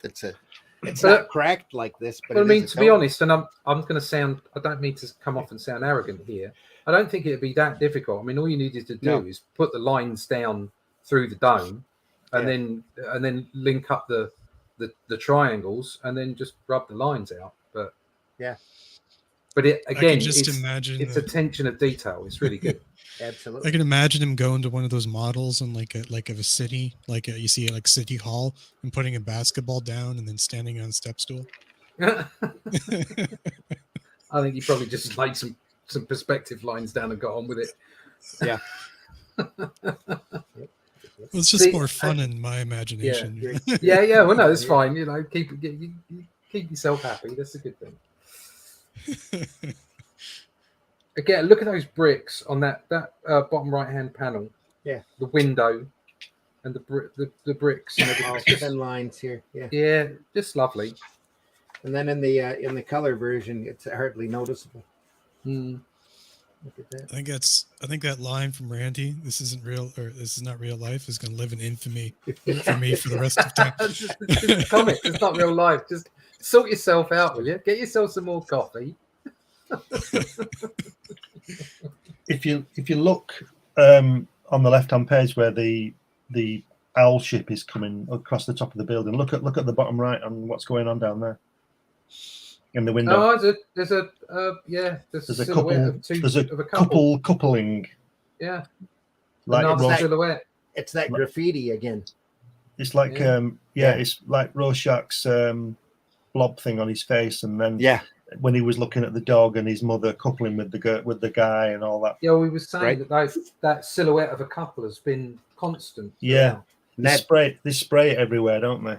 Mm. That ties back to Dan's dream here too. Yeah, I don't want to get ahead, but in the next issue, I think we see some evidence of the spray. The guy's spraying, but that image is. Again, it's like, and there's the blimp as well. Look, if you look to the left, if you look to the left of there's a blimp up there. Pole, there's a blimp there. Yep. You know, a couple of them. One here too. And it's incredible. The detail is amazing. Mm-hmm. Oh yeah. I like the way on the perspective panel on the next page, he's not drawn anything in the cloud. Here?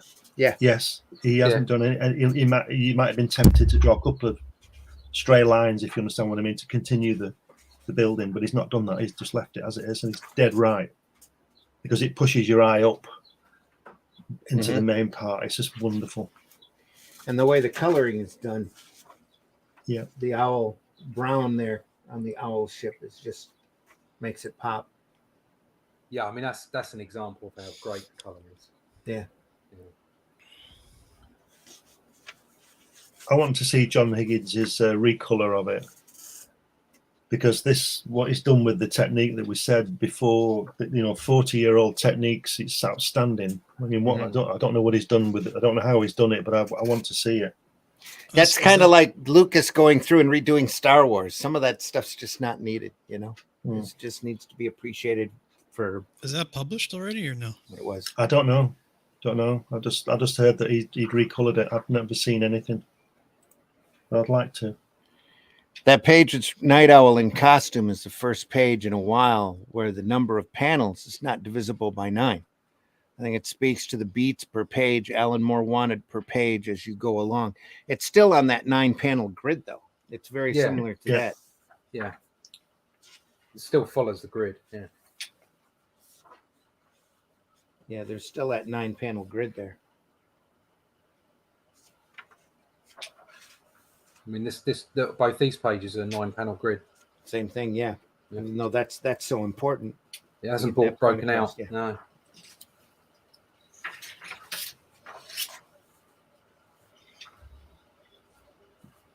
We're back to the 9. Open here. It's a beautiful shot too.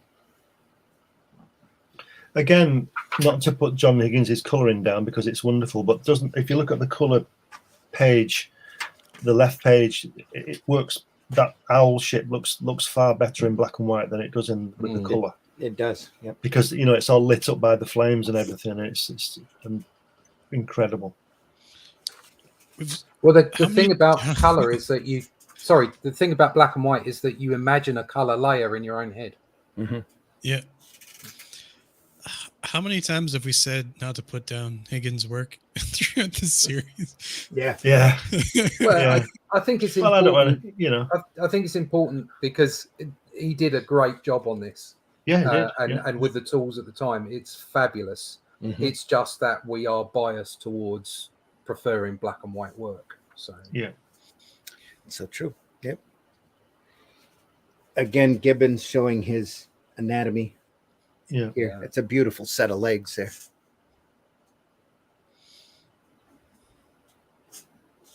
That's what she said. And here as well. Yeah. Yeah.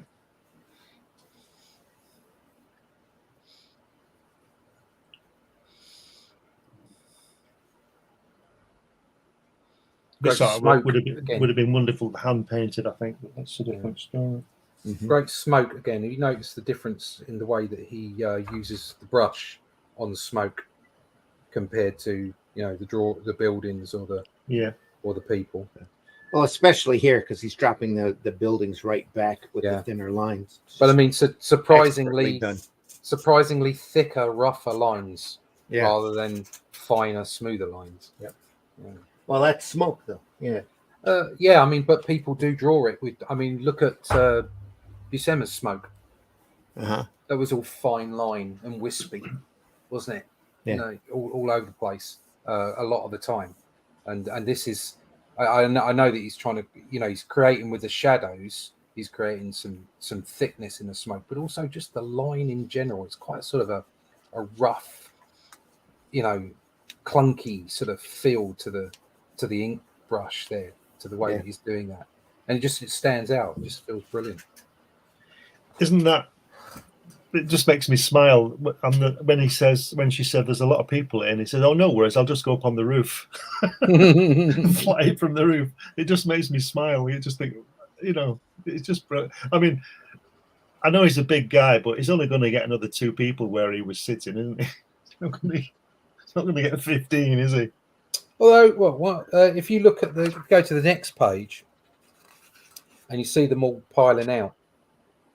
You've got 1, 2, 3, 4, 5, 6, 7, 8, 9, 10, 11, 12, 13, 14, including him. And they all look like they could fit in there. It'd be a squeeze. Mm-hmm. You'd be getting to know people. So that, just as a dimension thing, just excellently proportioned. Yeah. Completely unrelated. You gentlemen are from England. You're familiar with that Warhammer 40,000 game, right? I know of it. No. Yeah. They have this thing called this one little tank. It's like a transport called a Rhino, and then it's really small, and you're supposed to fit 10 of these like hulking space marines, in these gigantic armor in it, and you wonder like how they're supposed to fit in. And then the gentleman did like like took everybody off the models off their bases and squeezed them all in, and they actually fit. And you're just like, how is that possible, right? But like, spatial thinking is difficult. Mhm. yeah, Back to that couple again, embracing. Yeah. And that previous page there on the left-hand page top, he says there's a coffee machine behind the panel on the starboard wall. You'd think he wouldn't trust her to touch anything, wouldn't you? Yeah. don't let that go out again. Well, it's don't just do like the here flame when burn. she bumps into the flamethrower again, ties back into the front or the start of the issue. Yeah. It's setting everything on fire. Also, yeah, that he couldn't perform earlier. Yeah, Once they'd been out and been their true selves, as it were, Yeah. which is, I think that's what this is alluding to, because it's Yeah. when they had the fight in the alleyway as well. They both they kicked the crap out of those guys, and then they kind of looked at each other as if like, whoa, that felt good, didn't it? Yeah. And then let's continue. yeah, they're here. They're now, instead of being on his sofa at home and it's like he can't get it working, now it's all right, okay, we're our true selves now. We've got the costumes. I'm out, we've saved some people, and like they're all up for it. And and then you get the shoot of flame. Yeah. very cinematic. Yeah, which was very well done in the film where they had Hallelujah playing over the top. Oh yeah. Very funny. Can we take a look at the color for the last? Doesn't want to see that last panel where I shoot the flame. Shoot.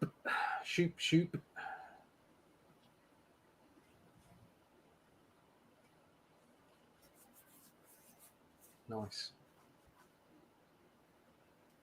Oh, there's that dome. There you go. Oh, yep. Right there. Yeah. Zeppelin out in the background.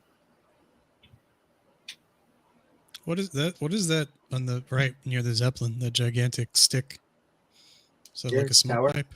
Yeah. It's just Probably on an antenna. Antenna. Aerial one, yeah. Oh, okay. I can see it in the foreground. Okay, I thought it looked like it was further back at first.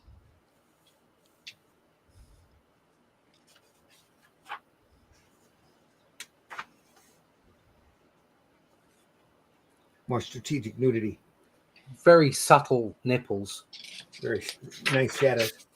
Very well shadowed. Yeah. Yep. Just enough to probably not get us into trouble with YouTube. Yeah. Oh God, And you're going to complain about that? At the time, not get How you can into they trouble complain with about- comics as well. Right. Yep. Yeah. What a world we live in where people complain about nipples. The Nipocalypse. Nipop. Yeah. The Exactly. You can show some guy blowing up a Russian tank, but you can't show that. Yep. No. So you can No, show God, death. no. You can show death and violence, but not beauty. Yes. Yeah. Yeah, Right. you can literally watch a YouTube video of like Mortal Kombat where the guy's ripping the skeleton out of another human Yeah. being and waving it about, and then but a little bit of nip. Yeah. If there was nipples in that, it would be banned. Yeah. Yeah. I am the brother to dragons and a companion to owls. My skin is black upon me, and my bones are burned with heat. Job chapter 30, verses 29 and 30.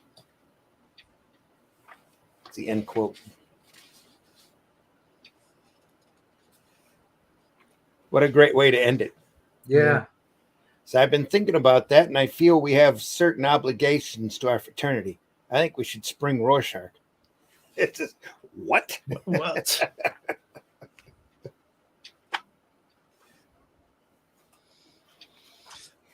I love that. I just love that conversation right there. That you don't. Nobody talks like that anymore, right? Like, what would they be like now? It's like fam is in jail. Let's go. Yeah. Yeah, and we've lost something for it. Exactly. That's exactly the point. I Like, like the way- there's no harm in things like language advancing, moving forward, additions, variations. But when you lose things, Yeah. that's a backward step. So whoever's watching this, if you have kids and they're like, fam, I advocate you to beat your kids. Oh, it's the word sus drives me crazy. Oh, that's sus. It's like, yeah. It's Okay. all from that Among Us game. Those go back one. The lovely drawings of the owl. Next page. Yep. Everybody says sus because the kids playing the game can't spell suspicious. Yeah. It's about the size of it. Right. So,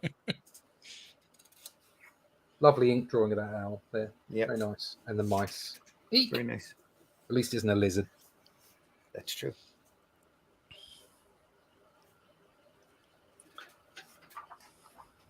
There's some grass missing on that bottom right in the printed. I don't know what's going on there.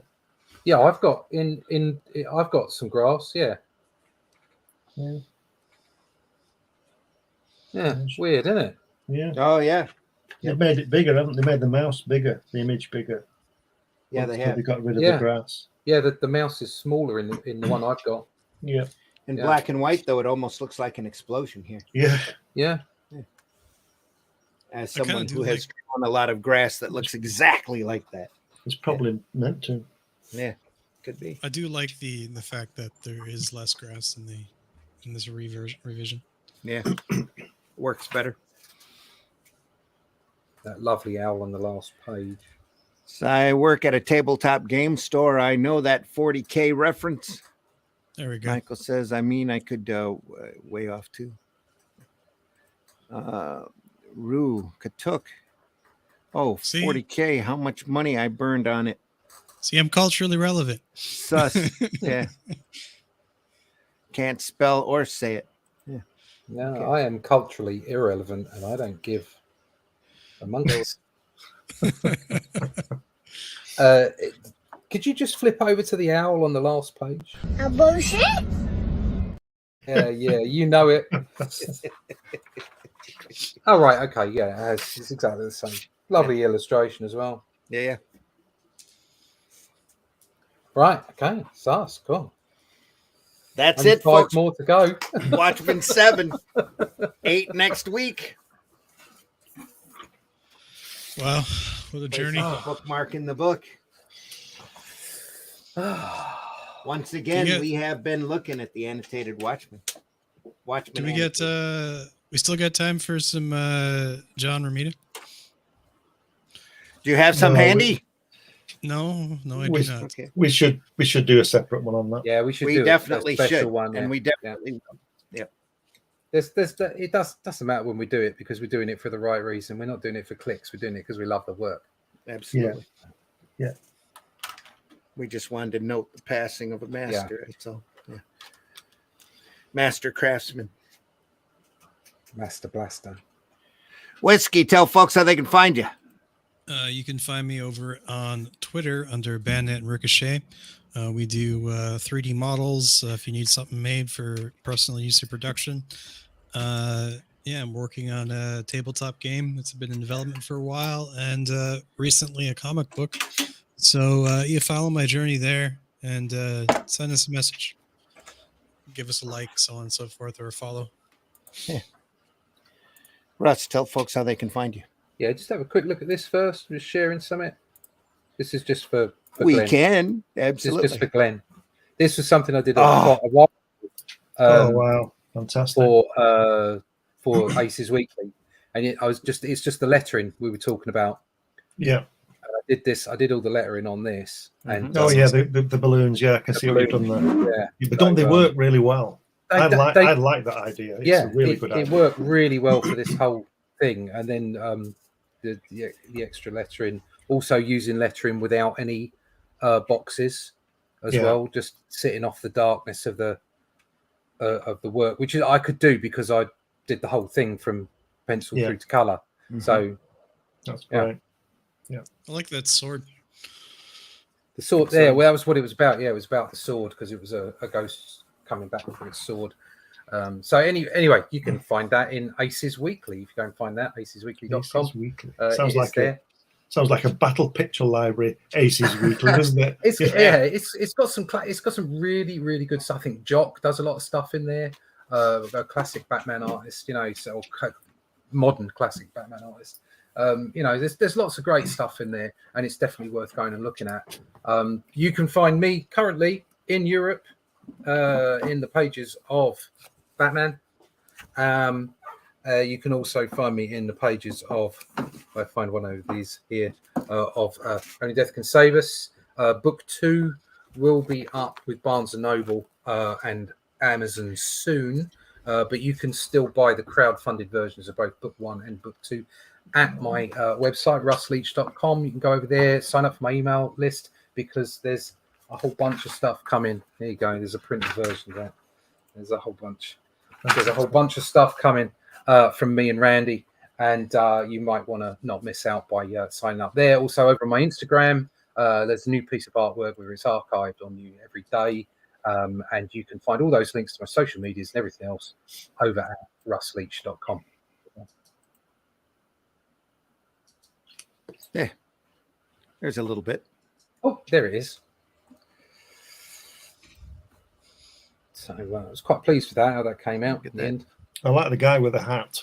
Yeah, the Hat Man. Yeah, he looks like a high priest type. I'm not familiar with the story. That's the kind of what he is, kind of like a wise man. Right. I like the window. I like the way you've done the frame on that. Gothic. Yeah, it was. Yeah, I tried to make it sort of a gothic kind of feel. It's lovely. Yeah. Like that. Thank you. Is that a map in the background? No, that's just the edge of the window. That's the edge of the window. No, that'll just be shadow when I get to ink it. I'm pretty sure I'm going to ink this and then put a wash on it as well. That's what those little X's mean, right? That's black. That's shorthand for solid black. So gotcha. Right there. Yeah. Dangerous, that I always find. You might miss one. Well, that's the advantage of inking your, isn't it? So you kind of know what you're doing and where you're going. I did that on an inking sample one time. I just put the X in. Yeah. What inspired you the little crack at the top left? What was the thought process? Crack at the top left. Oh, there's just like, it's basically going to be just a little bit of rendering because it's brick coming down the inside of the panel. So again, it's like it's putting in enough that it works. You don't need to put in everything. But again, a lot of these things, because I'm going to be inking it myself, they're shorthand. So you don't have to put everything in that you're going to do, or you might change your mind when you get to ink and use a slightly different technique. This is the spread from where they're coming in the parade. So you've got a whole bunch of people in the front of the parade walking through, and then you're looking up past Cull up to the wise men. He's up in the top there, which is where Cull should be, but he's decided he wants to be on a horse out with the people, and a view through to the city here. So again, sort of rough pencil there. So is Cull excuse me, is Cull the same time as Conan? No, slightly before, way before. Yeah, but is it the same place? Similar. It's not. Cull ends up becoming king of Atlantis, and by the time Conan is around, Atlantis is gone. Yeah, right. Long gone. Yeah, right. Centuries old. Yeah. He is supposed to be a descendant, though, isn't he? Supposed to be. Yeah. There's a solid lineage there with Cull and Conan, and Cull's got I can't really say companion because that's not the right word to use.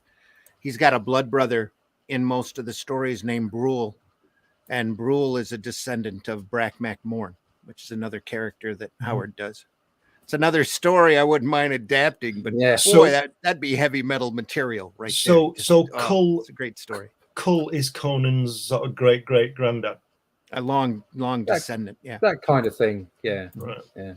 Right. But and the characters, the cool thing, once you read the stories, the characters are completely different. There was a reason he was having a real rough time selling Cull stories, and there were a lot of Cull stories that sat in a chest until Howard was long gone, and they had they were going back to his estate and they found all these stories. So of course they all got printed. But when he was submitting stories to Weird Tales, he was always being stopped or having to revise or whatever. So he cut a lot of the deep depth that Cull has out when he created Conan. Conan's a straight on barbarian, very much like Schwarzenegger in the movies likes to hear the lamentations of their women, and you know, that kind of just straightforward, hardcore masculine barbarian. Where Cull is like that. Yes, he's a real big warrior, but he's also very introspective, and he's always thinking and overthinking at times certain things. And it's really fascinating to get into the differences between the two. But it's real obvious that he decided to cut all that out and just go straight for the barbarian action when he did Conan. It was an easier sell to Weird Tales. So every time we do these outros, I completely forget to show my work, right? And then you guys like, your work, can we find you? And then you guys show your stuff, and it's so beautiful. And I'm like, oh yeah, I should show my stuff. So is it okay if I throw a real quick? Yeah, we got a little time, not much. But...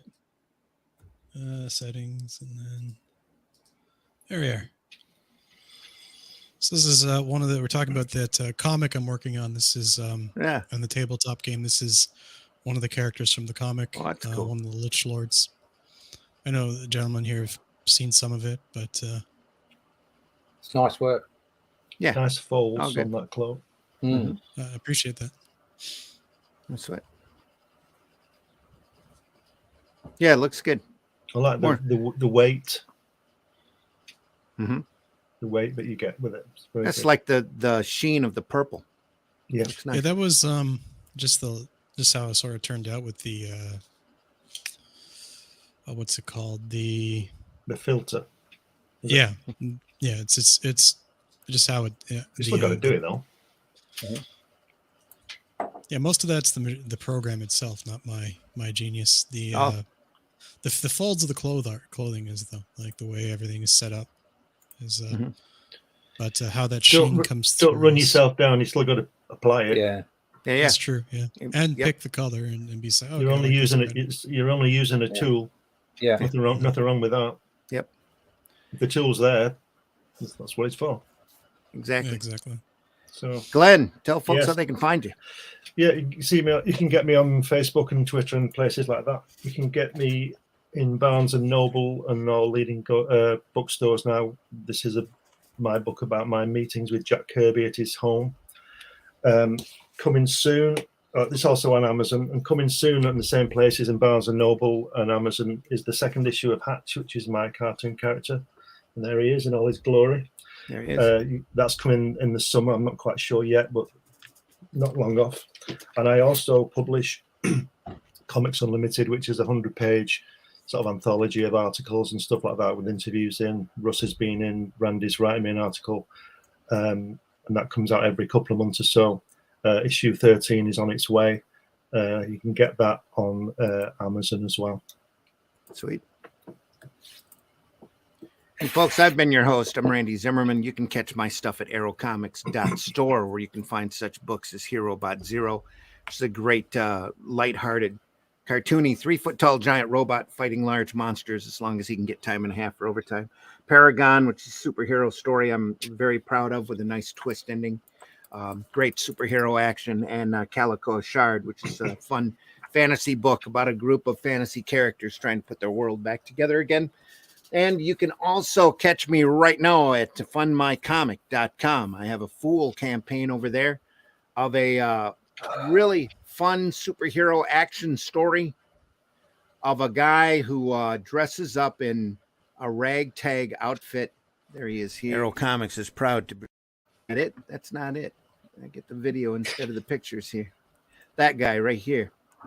Dresses in a ragtag outfit, a suit, goes around, fights street crime using practical joke weapons. He has a rubber chicken, and he's not afraid to use it. And everybody he ties up for the detains for the authorities, he takes a section of their clothing as a trophy and incorporates it into his action duds. So it's a very, very fun book. Lots of great action, a little bit of violence, a little bit of the ultra violence, but it's all good. And then coming soon, we currently have this being colored a science experiment gone wrong. Young lady who can shoot chains out of the palms of her hands. So she wakes up not knowing where she is and fighting her way out to freedom. So that's going to also be a fun book. Does that take these chains from my heart and set me free? Pretty much. Yeah. Yep. And folks, we all want our piece of cake. Yum yum. So let's go out there and try to make this business a little better than what you found it. Stay tuned with us on Sunday on the Indie Comics Network as we have a great interview. I think it's a really good episode. It's a pre-recorded episode because our interviewee is currently at Heroes Con in Charlotte, North Carolina.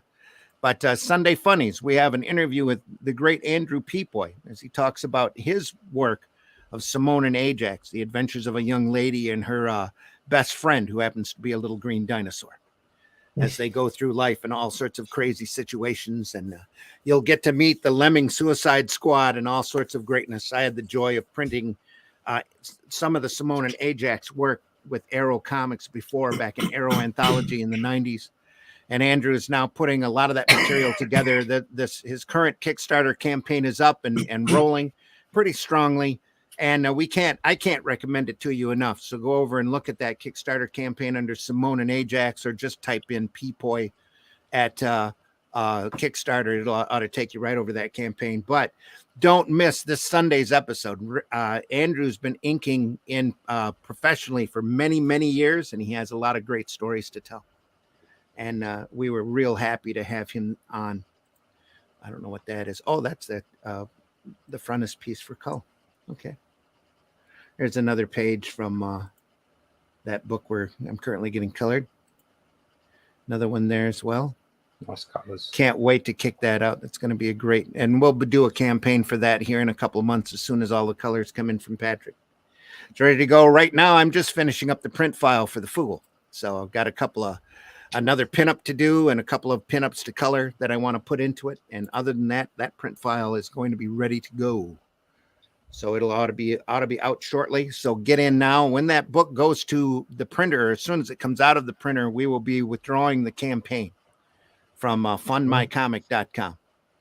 So that you can still catch it. You'll be able to catch it once it's in print. It'll be posted up on the Arrow Comics store for availability, but don't wait. You want to get in on this now. We also have a great PDF file available for only $3. And that's going out as soon as the print file is done. When the print file goes to the printer, we'll send the electronic files out to folks for them to enjoy. And I can't wait for you to read this story. I've been incredibly proud of it ever since I did it. So artwork for that is by Chris Tyson. Colors for that is by Patrick Gama. I can afford the $3. Just a lot of fun. There's the cover. So, and Glenn will have a pinup in it. C. Michael Lanning will have the back cover on it. And there'll be a couple other pinups inside as well. So, all right, folks, it's time for us to roll. So we'll see you next Friday for chapter 8 or issue 8 of the Watchmen, part 8 of our, things are our getting Watchmen good collection. If you haven't seen the previous episodes, we are archived over at the Indie Comics Network or over at the Randy Zim YouTube page. Go over there and check us out. It's worth your time. Should be pretty entertaining. And if you play us back at 2 times speed, we all sound like chipmunks. It's great. All right, folks, Sunday, 9 a.m., Indie Comics Network for the Sunday Funnies. We'll be back next week here, Friday at 5 a.m. for Comics by Night. More Watchmen to come. There are a lot of other great artists in there, too. We're all archived again over at the Indie Comics Network. Go over there and check us out. Want to leave you with the great words once again. My favorite Marxist, Groucho Marx, who said, "The secret of life is honesty and fair dealing. If you can fake that, you've got it made." See you next week, everybody. Is there anything that we've missed? Anything we haven't said? I don't think so. Take care, everybody. Treat this. Oh, by the way, use that hashtag Comics Save Me. Yeah. As much as you can, because we all know those people are sad. And if you want to blame the art form, go someplace else. Yep. leave this wood pile higher than what you found it. So that's what Luke Stone always likes to say. We'll see you soon. Take care, everyone. Couple of bumps, and then we're out the door. Our famous disclaimer, and we'll go from there. See ya. Hopefully, if it plays. The views and opinions expressed within the video content found on the Indie Comics Network are those of the speakers and do not necessarily reflect the views or positions of the Indie Comics Network or its sponsors. Have a question or comment for us to address on the show? Have a topic you want us to talk about? Email us at indiecomicsnetwork@gmail.com. Want your comics to arrive in pristine condition? Head over to GeminiComicSupply.com and save 10% on your next Gemini mailer order or anything in the Gemini Comic Supply store. Use coupon code RAGIN10. That's RAGIN 10. How dare you? You have stolen my dreams and my childhood with your empty words. What the fuck is the matter with people in this business? The cops are doing their job as long as they don't be mean to people who are actually being innocent. Then I'm all gravy, baby. Bye, Jack.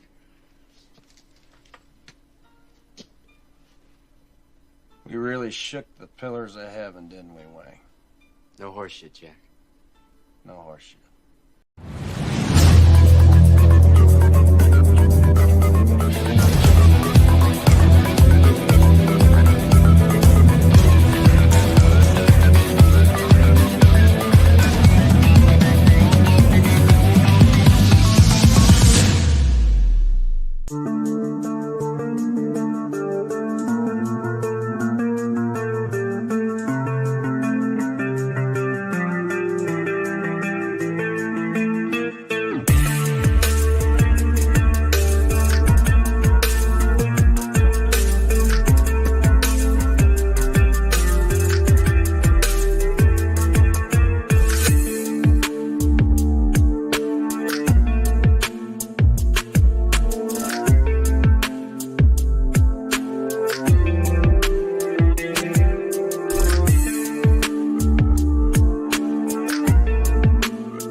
Michael says this feels so alive. I have to learn how to draw a crowd scene. Practice. Bye. See you Sunday. From Rue. Rue says, have a good day. We'll see everybody soon. Take care. He said, rolling up. Here we go. Last one. We'll go out the door with this. A bullshit. A bullshit. A bullshit. A bullshit.